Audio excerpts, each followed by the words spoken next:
1978లో వచ్చిన పునాదిరాళ్లు చిత్రంతో చిరంజీవి నటజీవితం ప్రారంభమైంది.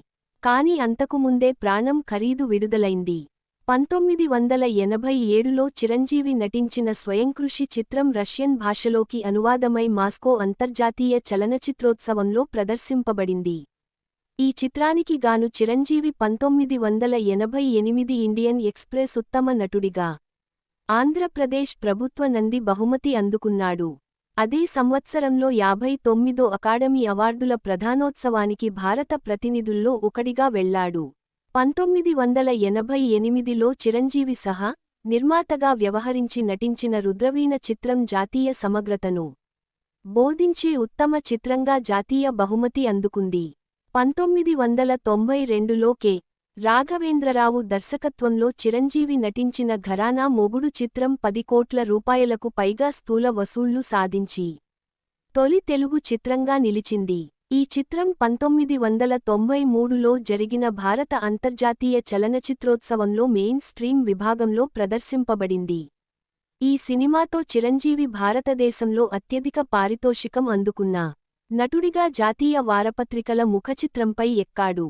ఫిల్మ్ ఫేర్, ఇండియా టుడే పత్రికలు చిరంజీవిని బాలీవుడ్ దిగ్గజం అమితాబ్ బచ్చన్తో పోలుస్తూ బిగ్గర్ దాన్ బచ్చన్ అని శీర్షికలు వెలువరించాయి.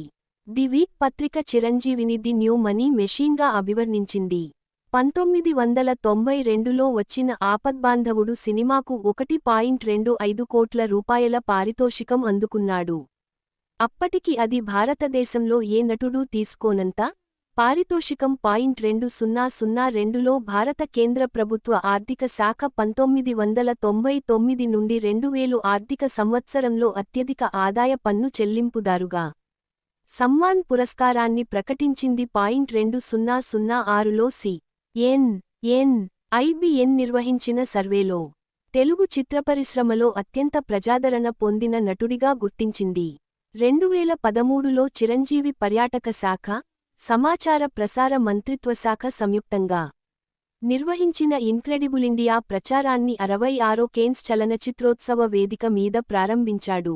మకావులో జరిగిన 14వ అంతర్జాతీయ ఇండియన్ ఫిల్మ్ అకాడమీ అవార్డుల కార్యక్రమంలో చిరంజీవి ఇన్క్రెడిబుల్ ఇండియాకు ప్రాతినిధ్యం వహించారు. 2013లో IBN లైవ్ చిరంజీవి భారతీయ సినిమాను ప్రభావితం చేసిన వ్యక్తుల్లో ఒకడిగా పేర్కొనింది. 1978 సెప్టెంబరు 22న కెరీర్ ప్రారంభించిన చిరంజీవి 2024లో సరిగ్గా అదే రోజు గిన్నిస్ బుక్ రికార్డులోకి చేరాడు. తన 45 ఏళ్ల కెరీర్లో 156 సినిమాల్లో నటించిన ఆయన 537 పాటల్లో 24,000 డ్యాన్స్ స్టెప్పులకు గాను ఈ పురస్కారం వరించింది. ఆయన హైదరాబాదులో గిన్నిస్ బుక్ రికార్డు ప్రదానోత్సవంలో హిందీ నటుడు ఆమిర్ ఖాన్ చేతుల మీదుగా అందుకున్నాడు. ఇది మా వెన్నెల వినోదం స్పెషల్ స్టోరీ.